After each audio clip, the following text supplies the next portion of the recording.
आगे बढ़ते हैं खबरों में। और जम्मू कश्मीर विधानसभा का पहला सत्र आज शुरू होगा। एलजी मनोज सिन्हा ने नोटिफिकेशन जारी किया है। सुबह 10:30 बजे विधानसभा अध्यक्ष का चुनाव होगा और एनसी के विधायक अब्दुल रहीम राठर स्पीकर बन सकते हैं। आज से जम्मू कश्मीर विधानसभा का पहला सत्र शुरू हो जाएगा। उपराज्यपाल मनोज सिन्हा ने नोटिफिकेशन जारी कर दिया है। एलजी ने आदेश दिया है कि पहले सुबह 10:30 बजे विधानसभा अध्यक्ष यानी स्पीकर का चुनाव होगा। इस बीच सदन के सबसे वरिष्ठ सदस्य और सत्तारूढ़ नेशनल कॉन्फ्रेंस के विधायक अब्दुल रहीम राठर के अध्यक्ष चुने जाने की उम्मीद जताई जा रही है। एनसी को विधानसभा के 90 सदस्यों में से 55 का समर्थन प्राप्त है। संभावना है कि पिछली परंपरा को कायम रखते हुए मुख्यमंत्री उमर अब्दुल्ला विपक्षी बीजेपी को उपसभापति का पद देने की पेशकश कर सकते हैं। हमारे साथ रमन सैनी हमारे सहयोगी ज्यादा जानकारी के साथ जुड़ चुके हैं। रमन, आज का दिन बेहद महत्वपूर्ण, नई सरकार और देखिए आज सत्र जो है वो शुरू हो जाएगा, क्या कुछ बदलाव देखने को मिल सकते हैं?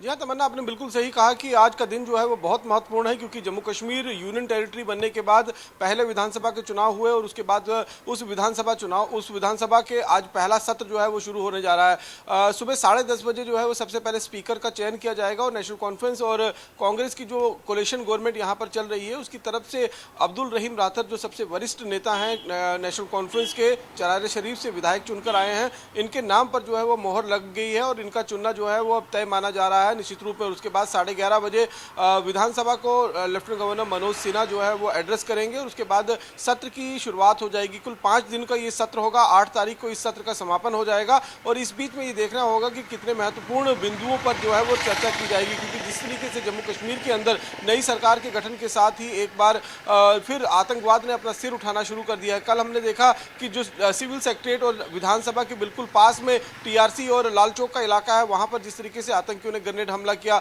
उससे एक दिन पहले खनियार में आतंकियों का हमला हुआ जिसमें करीबन 19 साल पुराना आज लश्कर तोयबा का कमांडर उस्मान भाई जो है वो मारा गया। तो निश्चित रूप में आप ये देख सकते हैं कि चर्चा जो है वो बहुत गर्मा गर्मी होगी और कल भारतीय जनता पार्टी ने भी अपने विधायक दल का नेता जो है वो चुन लिया है। सुनील शर्मा जो है वो विधायक दल के नेता चुने गए हैं। तो यानी कि एलओपी यानी कि लीडर ऑफ ऑपोजिशन जो है वो सुनील कुमार होंगे। और क्योंकि भारतीय जनता पार्टी एक अच्छे खासे नंबर के साथ विधानसभा के अंदर एंटर करने जा रही है, 19 विधायक जो है उनके चुनकर आए थे, जिसमें से एक की जो है वो मृत्यु 2 दिन पहले देवेंद्र सिंह राणा के रूप में हुई। तो अभी 28 नंबर की संख्या के साथ एक मजबूत विपक्ष का जो दमखम भरने की बात जो है वो भारतीय जनता पार्टी कर रही है। लेकिन सबसे बड़ा मुद्दा यही होगा कि जिस तरीके से जम्मू कश्मीर में अचानक नई सरकार के गठन के बाद आतंकवाद में इजाफा हो गया है। पिछले 15 दिनों की अगर हम बात करें तो करीबन 10 आतंकी हमले कश्मीर घाटी में और जम्मू में, जिसमें से 9 कश्मीर घाटी के अंदर और एक जो है वो जम्मू प्रोविंस के अंदर किया जा चुका है। और इसको लेकर किस तरीके से अब निपटना होगा, क्योंकि कल जब ये लालचौक का आतंकी हमला हुआ उसके बाद लेफ्टिनेंट गवर्नर मनोज सिन्हा ने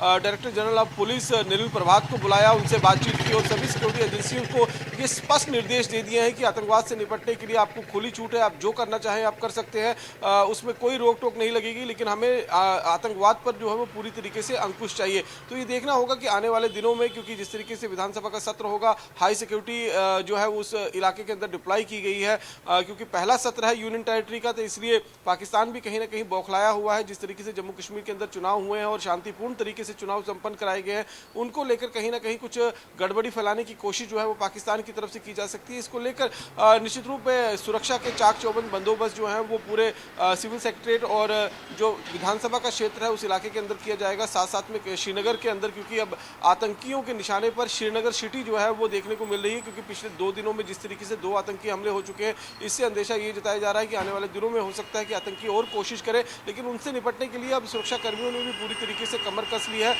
कल जब लाल चौक के इलाके में ये आतंकी ग्रेनेड हमला हुआ तो उसके बाद से ही लगातार उस पूरे इलाके के जो उस इलाके में जो सीसीटीवी कैमरेस लगे हुए हैं उनको खंगाला जा रहा है ताकि उस आतंकी तक पहुंचा जा सके। और उसके साथ साथ में जो है वो एरिया को सर्च भी किया जा रहा है लगातार, क्योंकि आतंकियों की मौजूदगी कश्मीर घाटी में इस समय बड़ी संख्या में जो है वो देखी जा रही है, क्योंकि करीबन 150 से 200 आतंकी जो है वो अलग अलग रीजन के अंदर मौजूद हैं। तो ये सारी चुनौतियां जो है वो निश्चित रूप में जो सरकार का नई सरकार का गठन हुआ है उनके पास उनके सामने रहेगा। विपक्ष इस पर हमला करेगा और निश्चित निश्चित रूप में सरकार को इसका जवाब देना होगा। लेकिन आज की जो प्रक्रिया होगी उसमें सबसे पहले विधानसभा के अध्यक्ष यानी कि स्पीकर का चुनाव होगा और उसके बाद लेफ्टिनेंट गवर्नर मनोज सिन्हा का एड्रेस होगा 11:30 बजे के आसपास में, और उसके बाद जो है वो कामकाज जो है वो शुरू कर दिया जाएगा जम्मू कश्मीर की नई विधानसभा में। जी तमन्ना। बिल्कुल, और आपने जिस तरह से रमन बताया कि आतंकवाद का मुद्दा जाहिर तौर पर एक बड़ा मुद्दा होगा इस बार विधानसभा सत्र में, लेकिन इस मुद्दे पर तमाम पार्टियों को एकजुट होना पड़ेगा।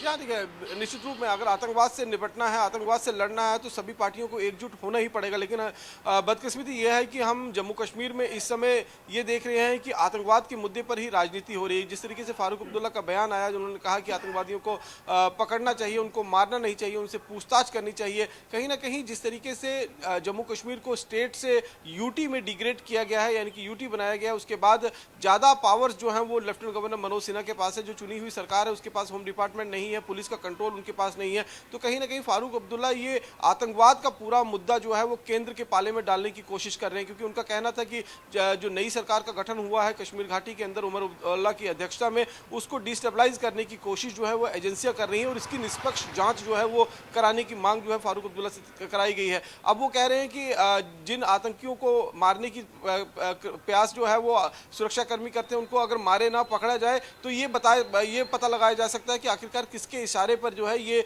आतंकवाद जो है वो कश्मीर घाटी में दोबारा बढ़ाने की कोशिश की जा रही है। फारूक अब्दुल्ला कहना क्या चाहते थे, वो पूछना क्या चाहते थे, ये खुद नहीं समझ पा रहे थे, क्योंकि पिछले 2 बार से फारूक अब्दुल्ला 2 टर्म जो है जम्मू कश्मीर के अंदर चीफ मिनिस्टर रह चुके हैं। उन्हें मालूम है कि पिछले 35 सालों से जम्मू कश्मीर बिल्कुल रमन, आप इस खबर के साथ बने रहिएगा, पल पल का अपडेट देते रहिएगा।